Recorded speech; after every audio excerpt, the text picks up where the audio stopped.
好，我係 Tung 嘅阿彤。咁咧今日咧，我哋就係會整銅鑼燒啦，亦都即係俗稱嘅豆沙包啦。其實喺日本咧，佢哋好流行啦，將 Dango 即係團子啦，放入豆沙包入邊嘅。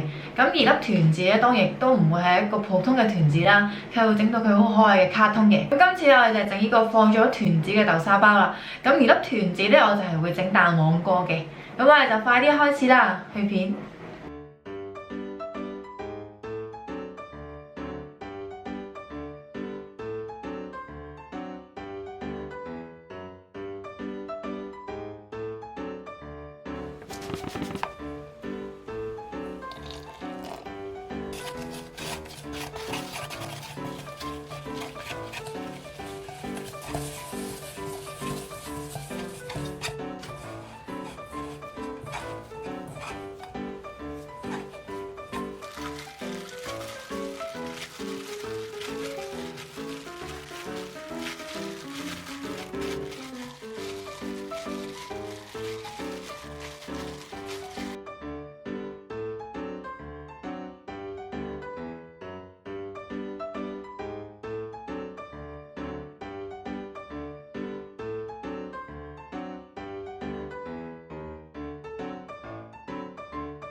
等等，睇下今次咧，呢個就係蛋黃哥嘅豆沙包啦。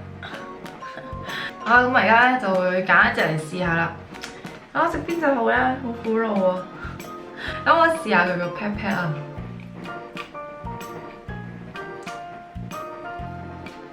其實喺呢個頻道啱啱整冇耐啊，我記得我已經整過一個銅鑼燒嘅食譜啦。咁上次個食譜咧係有落到泡打粉啦，但係今次咧食譜咧就係冇泡打粉啦，純粹以一個打起嘅蛋白啦嚟做一個蓬鬆嘅效果嘅。